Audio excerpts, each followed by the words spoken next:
How do I support my partner who's dealing with anxiety? Because I think that's a very common thing that people deal with today. So what would you say when people, sort of pose that question? Anytime somebody says, hey, the person I love is struggling with anxiety, the person I love is struggling with these things, the two things I always tell them is, number one, make sure you're a safe place to land, which means you probably have to go work on you. And that's a scary place for a lot of us because it's way easier to help somebody else than it is to look in the mirror and say, I need to lose 50 pounds and I need to pay these credit cards off and I need to go sit with a trauma counselor and talk about my abuse and I need to call my dad and say, I'm sorry. Like it's much easier to sit with somebody else. So that's number one, is you have to do your work to be a safe landing place. And number two, you have to seek connection, not seek to solve. What does that mean? That means, hey, honey, would you be willing to sit down with me? Or let me say it this way. The state of our finances scares me to death and I can't breathe. Would you be willing to sit down with me and make a budget? Like just plan. And when you make a budget, and it's funny, I've been sending people to make a budget with their spouse for years, because when you sit down and make a budget, you have to decide what matters to you as a couple. You have to decide what matters, where you're headed, where you want to be someday, what kind of house do you want to live in, what kind of college you want your kids to go to, what kind of cars do you want to drive. Like, it forces all these other conversations into a who are we gonna be? And but if you start it with you spend too much and you do this and you're always anxious, then she has to go to war with you. She has to. If you sit down and say, I'm so scared I can't breathe. I'm afraid in 25 years we're gonna have to move back into my parents' house within their 80s because we haven't done what I haven't done what I have to do. Would you join me in this? And that's the magic moment, right? I think sitting down and seeking connection, not to solve. You'd be less anxious if you just didn't eat grains or sugars. That's not going to help. I'm thinking about changing the way I eat.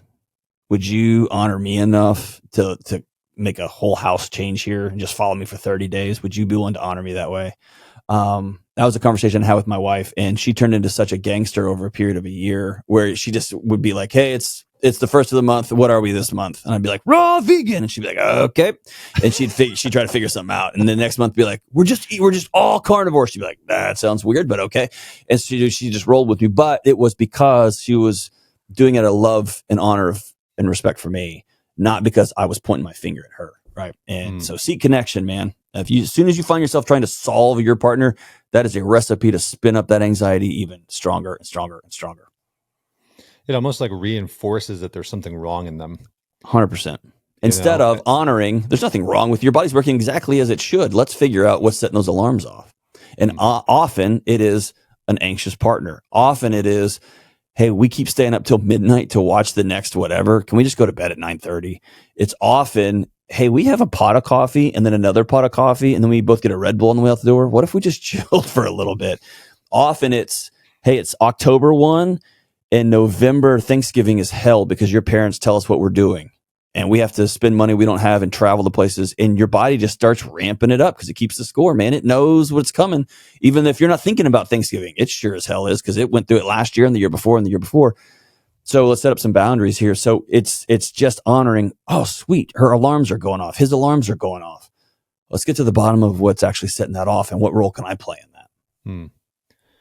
Yeah, I mean, I think a good example of this is like 4 years ago, I decided to stop drinking it just entirely. I kind of, I hadn't been drinking a lot. I was having like, a beer when I would go out with friends or a couple, sometimes, but or 10, that's cool. Or a couple or more than that.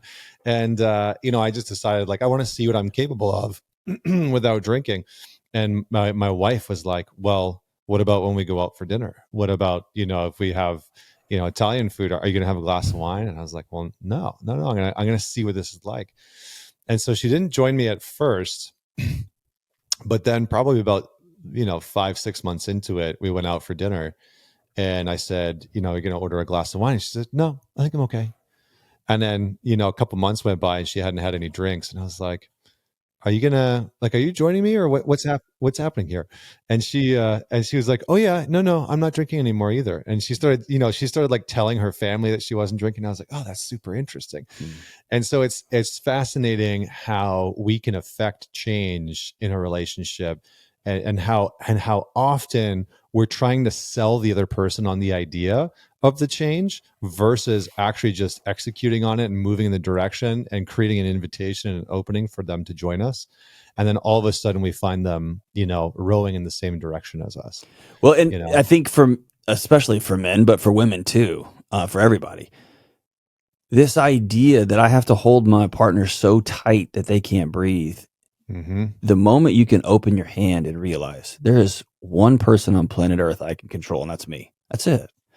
And I would love if my partner would lose the 30 pounds because they don't sleep, they're miserable, they don't like the way they look, they don't like the way they feel, they take it out. I would love that. There is nothing I can do, but I can make sure that I'm taking care of me.